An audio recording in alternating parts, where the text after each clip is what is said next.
कसं आहे ना, आपल्याला लहानपणापासून सांगितलं गेलं आहे, बाई पण भारी देवा बर का. तू मुलगी आहेस, तू बाई आहेस, तुला पाळीमध्ये दुखणारच. हा त्रास तर सहन करायलाच लागतो आपल्याला. कशाला त्याचा एवढा बाऊ करतीयस? अजिबात त्याचा एवढा बाऊ करायचा नाही. एखादी गोळी घे आणि लाग कामाला. आणि हे ऐकत ऐकतच प्रत्येक मुलगी मोठी होत असते.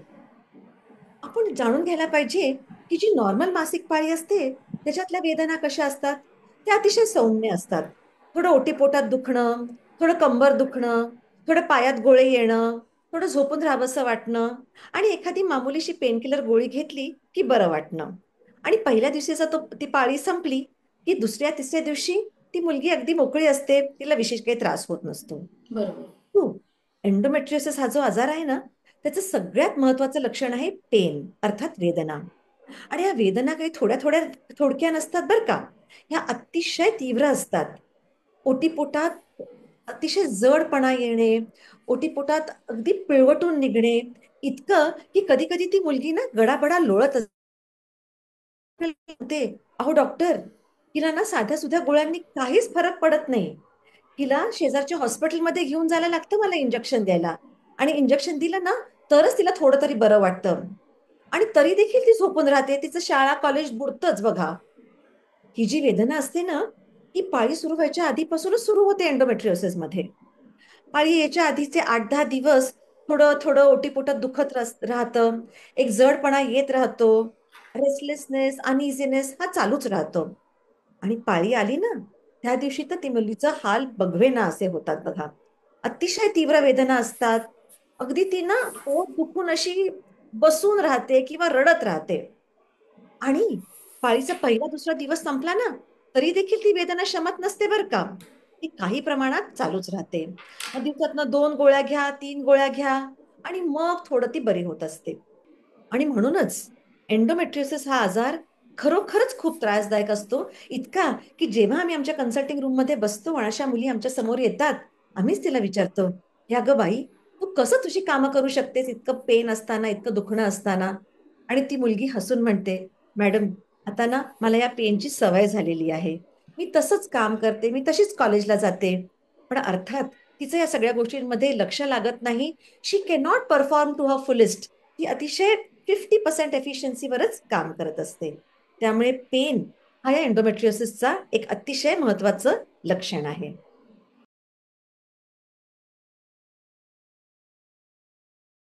कसं आहे ना, आपण आत्ताच बोललो की पाळीमध्ये काही प्रमाणात दुखणं हे नॉर्मलच आहे. थोडंसं जास्त ब्लिडिंग होणं काहीच प्रॉब्लेम नाही. कारण त्या मुलीची आई म्हणते की अगं मला पण असंच व्हायचं, मला पण थोडं जास्त ब्लिडिंग व्हायचं, मला पण बरंच दुखायचं पोटामध्ये. त्याच्यात काही डॉक्टरकडे जायची गरज नाही. आणि असं करता करता खूप कालावधी निघून जातो आणि असं दिसण्यात आलेलं आहे की कमीत कमी 7 ते 10 वर्ष, 7 ते 10 वर्ष हा किती मोठा कालावधी आहे लक्षात घ्या. पण एवढा डिले देखील होऊ शकतो त्याच्या डायग्नोसिस मध्ये, हा आजार आहे या स्त्रीला, या मुलीला हे कळण्यामध्ये.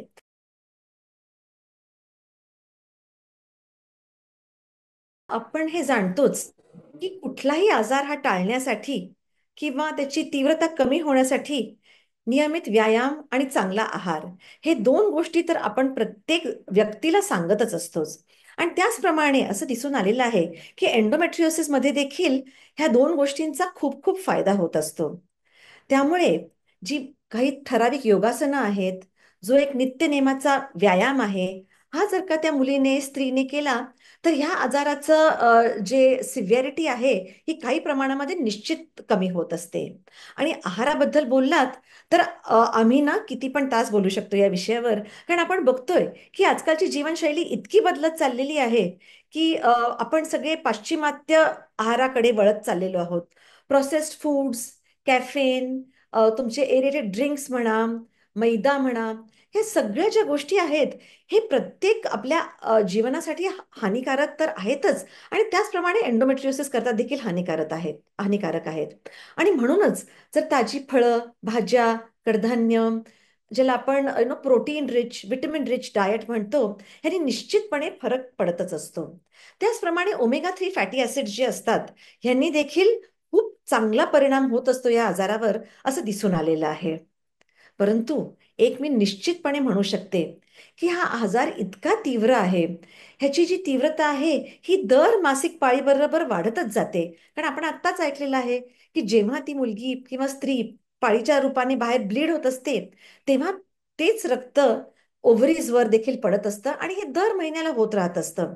आणि त्यामुळे हा आजार दर पाळीबरोबर बळावतच जात असतो. त्यामुळे जीवनशैली, आहार, विहार, विचार, प्राणायाम, योगासनं, मेडिटेशन या सगळ्या गोष्टींनी काही प्रमाणात मदत होत असते.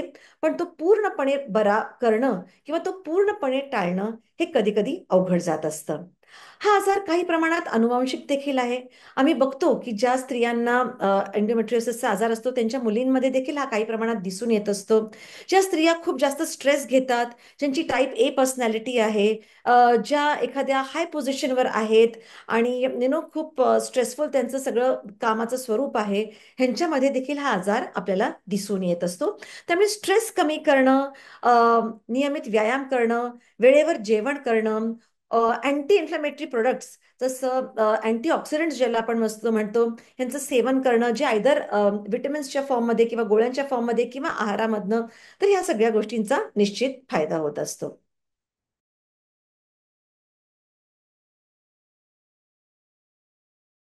निश्चितपणे उद्भवू शकतात.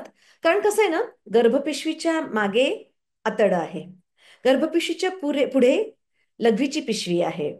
गर्भपिशवीच्या साईडला बीजवाहक नळ्या आहेत, ओव्हरीज आहेत. त्यामुळे पिशवीमधनं हा आजार फलोपियन ट्यूब्सला पसरतो, ओव्हरीजला पसरतो, की ज्याच्यामुळे इन्फर्टिलिटी अर्थात बंधत्व होत असतं. त्याचप्रमाणे तो आजार आतड्याला देखील जाऊ शकतो आणि त्यामुळे त्या मुलीला काही प्रमाणात जुलाब होणं, सारखं मोशनला जावंसं वाटणं, मोशन करताना ओटीपोटात दुखणं, संडासाच्या जागी दुखणं, ज्याला आपण रेक्टल एंडोमेट्रियोसिस म्हणतो किंवा इंटेस्टायनल एंडोमेट्रियोसिस म्हणतो, ह्या गोष्टी निश्चितपणे होत असतात. त्याचबरोबर कधी कधी हा आजार लघवीच्या पिशवीमध्ये देखील जात असतो आणि त्यामुळे तिला लघवीमधनं रक्त वाहणे हा प्रॉब्लेम सुरू होऊ शकतो. आणि एवढंच नाही बरं का, हा आजार पेल्विसच्या बाहेर देखील जाऊ शकतो. म्हणजे तो फक्त ओटीपोटाला सीमित आहे असं देखील नसतं. तो कधी कधी तिच्या लंग्समध्ये जाऊ शकतो किंवा तिचं एखादं ऑपरेशन झालं असेल तर त्या ऑपरेशन्सच्या स्कारला देखील जाऊ शकतो. तिचं जर सीझर झालेलं असेल तर तिच्या त्या गर्भपिशवीपासून स्किनचा जो इन्सिशन असतो, म्हणजे जिथे तिला चीर असते तिच्या स्किनवर, तिथपर्यंत देखील एक ट्रॅक्ट बनत असतो आणि त्याच्यातनं हे एंडोमेट्रियोसिसचं ब्लड पाळीच्या वेळेला बाहेर येऊ शकतं. तर बघितलं तर हा आजार ना खूपच निराळा आहे, काही प्रमाणात विचित्र देखील आहे आणि त्याचे सिम्पटम्स नक्की कुठे येतील हे खरोखरच सांगता येत नाही. म्हणजे तो पिशवीचा तर आजार आहेच आहे, पण तिच्या बाकीच्या अवयवांमध्ये देखील ह्याचा प्रॉब्लेम होऊ शकतो. इतकंच नाही, तर जर का तिला एक एंडोमेट्रियोमा असला, अर्थात जर का तिच्या ओव्हरीला त्याची सिव्हिअर लागण झाली असेल, तर अनफॉर्च्युनेटली या मुलींमध्ये, स्त्रियांमध्ये ओव्हरीमध्ये त्याची कॅन्सरस ग्रोथ देखील होऊ शकते. आणि म्हणून आपण बघायला गेलं तर हा आजार निश्चितपणे वेळेत डायग्नोज होणं गरजेचं आहे. तो वेळेत ट्रीट करणं गरजेचं आहे.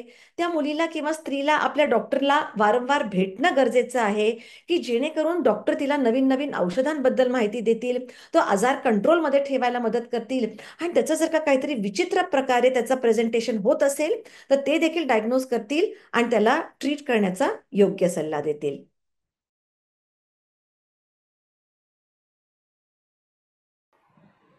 काय आहे ना, जेव्हा आम्ही या एन्डोमेट्रियोसिसच्या मुलींना, स्त्रियांना बघतो ना, खरंच आम्हाला खूप वाईट वाटतं, आम्हाला खूप दुःख होतं. कारण बऱ्याच वेळा त्यांच्या घरच्यांना वाटतं, बघा, हिला काम करायचं नसतं म्हणून ही झोपून राहते. हिला शाळेत जायचं नसतं म्हणून ही सारखं तक्रार करते की मला दुखतं, दुखतं, दुखतं. मी उठू नाही शकत, मी काम नाही करू शकत, मी अभ्यास नाही करू शकत. कारण खरोखरच या आजाराविषयी माहिती इतकी कमी आहे ना सगळीकडे, की लोकांना माहीतच नसतं की खरोखरच या आजारामध्ये इतकं दुखत असतं किंवा इतक्या वेदना होत असतात किंवा कधी कधी पाळीला इतकं ब्लिडिंग होत असतं की मोठ्या मोठ्या गाठी देखील पडत असतात. आणि त्या बिचाऱ्या मुलीला ना सगळेजण अगदी नावं ठेवतात. तिला तक्रार करणारी, कंप्लेंट बॉक्स असं तिला लेबल करून टाकतात. त्या बिचारीची तब्येत इतकी खराब होऊन जाते, ती तिचं आयुष्य इतकं कमी जगू शकते, तिच्या आयुष्यातला आनंदच निघून जातो. आणि हे जर तिच्या घरच्यांनी समजून घेतलं ना, तर तिला खरोखरच काही प्रमाणात मदत होणार आहे. कारण तिचं दुःख आपण फक्त समजू शकतो, आपण जाणू शकतो. ते शेअर तर आपण करू शकत नाही. ते वेदना तिलाच बेअर करायच्या असतात. पण जर कोणी तिला पाठीवरून हात फिरवला, "हो ग, खरंच मला कल्पना आहे तुला एंडोमेट्रियोसिस आहे. मला कल्पना आहे की तुला खूप दुखतं आहे. चल आपण डॉक्टरकडे जाऊ. चल आपण कुठलं तरी निराळा औषध आहे का तुझ्यासाठी ते बघू. किंवा ठीक आहे राहू दे, हे काम मी करीन." असं तिच्या जावेने, असं तिच्या वहिनीने, असं तिच्या मिस्टरांनी तिला सांगितलं किंवा तिच्या मुलांनी सांगितलं, "आई, आम्हाला कल्पना आहे बरं का की तुला हा आजार आहे. तुला खरंच खूप त्रास होतो. तू झोपून राहा पाळीच्या काळामध्ये. तू चांगली औषधं घे. आम्ही तुला मदत करू." तर तिला खूप खूप खूप फरक पडणार आहे. तिचं मन काही प्रमाणात आनंदी राहणार आहे की चला, माझे घरचे जाणून तरी घेत आहेत की हा प्रॉब्लेम आहे. आणि मी हेही सांगू इच्छिते की आजकाल एंडोमेट्रियोसिस सपोर्ट ग्रुप्स देखील आहेत. म्हणजे एंडोमेट्रियोसिस पासून सफर होणाऱ्या ज्यांना हा आजार आहे, तर असे ज्या व्यक्ती असतात, जशा ज्या स्त्रिया असतात ना, त्यांचे ग्रुप्स आहेत इंटरनेटवर.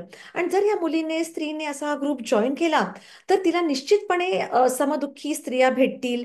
त्या त्यांच्या आजारासाठी काय करत आहेत, त्यांना शेकून बरं वाटतं का, त्यांना कुठल्या गोळीने बरं वाटतं, त्यांनी ऑपरेशन करून घेतलं का, त्यांना लॅप्रोस्कोपिक सर्जरीने बरं वाटलं का, त्यांना कुठल्या औषधांनी बरं वाटलं, हे जर का ते एकमेकांशी बोलत राहिले, तर त्यांना निश्चितपणे सपोर्ट मिळेल. कारण आपण जाणतो की ॲज अ डॉक्टर मला कल्पना आहे की मला त्या मुलीला, स्त्रीला कितीही मदत करायची असली, मला तिला तिला कितीही सल्ला द्यायचा असला, मला तिच्याबरोबर कितीही संवाद साधायचा असला, तरी माझ्याकडे एक लिमिटेड अमाऊंट ऑफ वेळ आहे आणि मला पुढचे पेशंट दिसत असतात.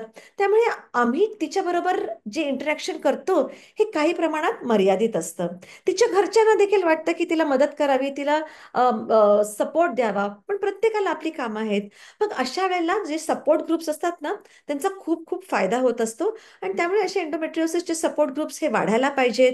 आपण त्याच्याबद्दल सर्वांना माहिती दिली पाहिजे, त्याची पत्रकं असायला पाहिजेत, ह्या आजारबद्दल जनसामान्यांना माहिती पाहिजे.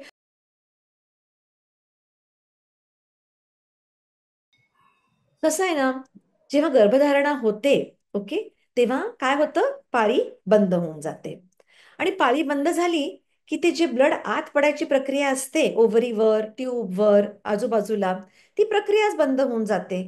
आणि त्यामुळे तिथले जे लिजन्स असतात, तिथला जो प्रॉब्लेम आहे, त्याला त्याचं खाद्य मिळत नाही. त्याचं खाद्य काय आहे? पाळीचं ब्लड आहे. त्याला खाद्य न मिळाल्यामुळे काय होतं, तो राक्षस हळूहळू वीक होऊन जातो, तो सप्रेस होऊन जातो. आणि खरोखरच गर्भधारणेमुळे हा जो आजार आहे, हा काही प्रमाणात शांत होऊन जातो, तो शांत बसतो. गर्भधारणेमध्ये, डिलिव्हरी नंतर आणि ब्रेस्ट फिडिंग करताना पाळी नसते. आणि त्यामुळे जेवढे दिवस ही पाळी नसते, तेवढे दिवस हा आजार शांत होतो. परंतु परत जेव्हा पाळी सुरू होते, त्याला त्याचं खाद्य मिळतं आणि परत एकदा हा आजार वाढायला लागतो. त्यामुळे गर्भधारणेमुळे हा आजार बरा होतो असं मी अजिबात म्हणणार नाही. तो काही प्रमाणात सप्रेस होतो. परंतु एकदा का परत पाळी सुरू झाली, की पाळी असेपर्यंत हा आजार वाढतच जातो.